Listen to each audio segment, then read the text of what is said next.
Well, good Saturday, everybody. We're back here. This is Rick Wagner getting it right here on KNZZ KGLN.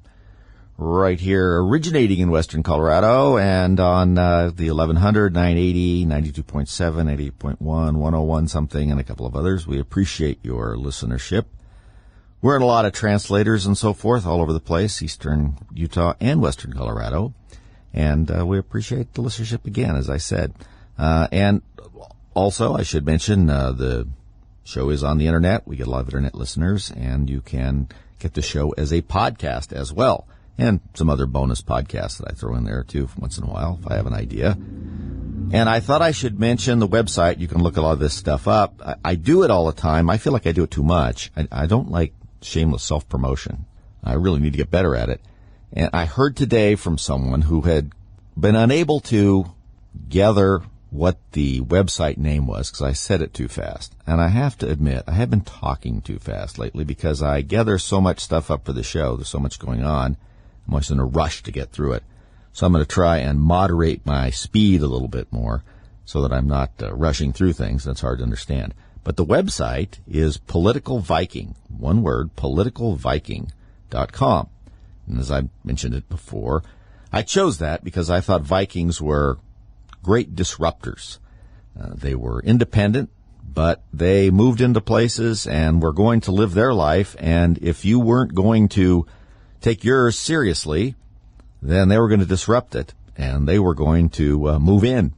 Also, because during the time period, we're talking about 850 AD and so forth, there was a lot of national situations, nationalistic situations as we would think of them now, places that were kingdoms and duchies and all this sort of stuff, but they were very disorganized and nobody knew what they were doing, and there was not a lot of energy there, and a lot of times they spent most of their time fighting with each other. The Vikings, who as we all know as men of the North, Norsemen, showed up and said, look, if you're going to be disorganized and you're not going to know what you're doing, then we're just going to take this stuff. And it forced the early nation states, if you want to call them that, very early nation states, kingdoms or whatever, to get their acts together. And sometimes it made them quit fighting with the others. It made them get together and get mutual defense. It really changed the whole thing and forced people to move forward in a unified and more coherent fashion. So by being disruptors, that's kind of what disruptors do. They disrupt the status quo and make people reorganize in a way that makes better sense.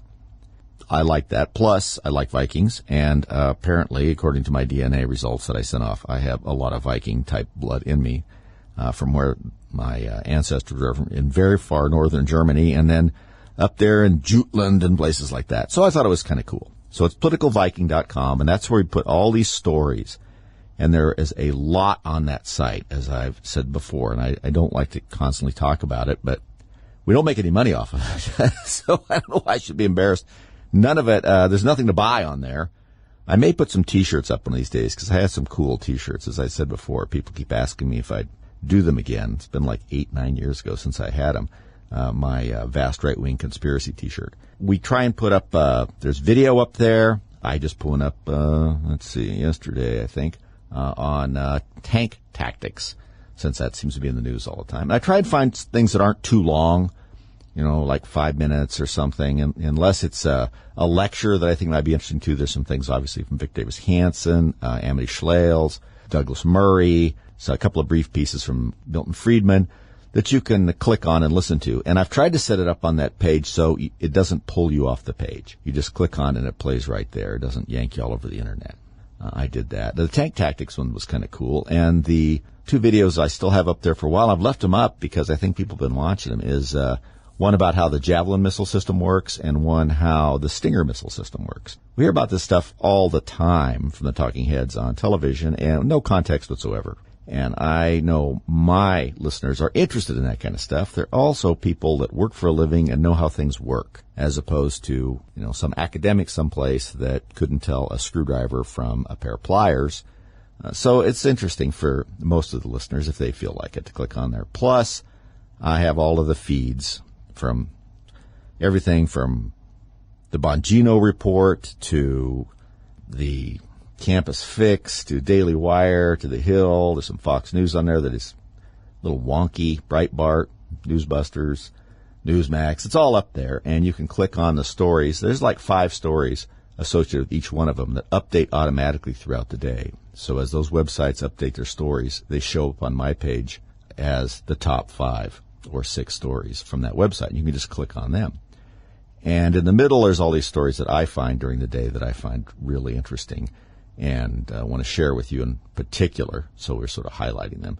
And I often have some sort of snarky comment to go along with them too. But so I enjoy that. I just want to have some place for you guys to go to get all the possible conservative information you can in one-stop shopping. And so that's what my goal has been. And I hope it works for you.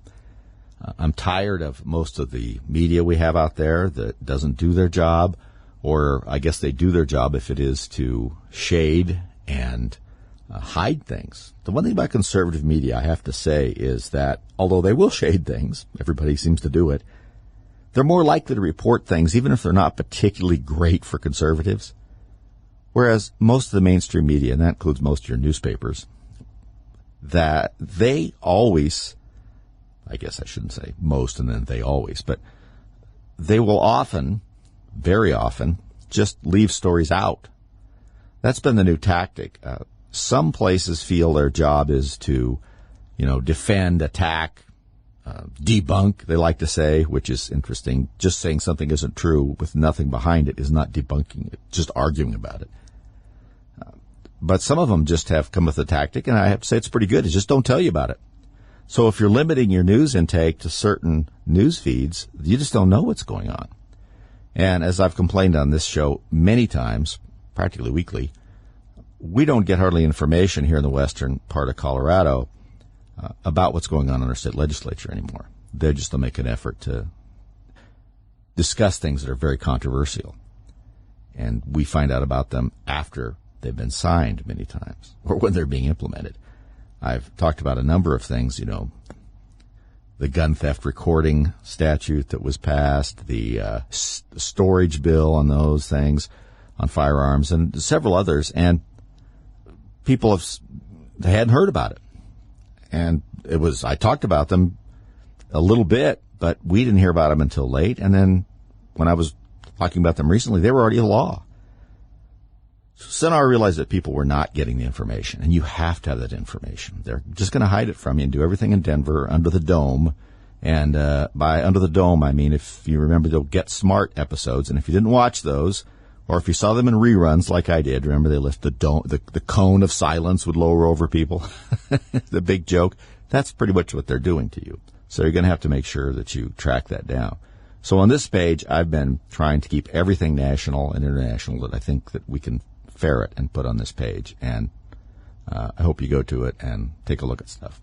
And it doesn't do anything if you're on it. We don't try and sell you anything. We don't make any money. We don't sell any of the people that visit us. I have no idea who visits it. We don't have any tracking like that on there. As soon as I have an opportunity, I'm going to make another link from this page so you can click on it and go to some local issues and our statewide issues in Colorado. And maybe I can include some from Utah if I can find them, since I know there are listeners there.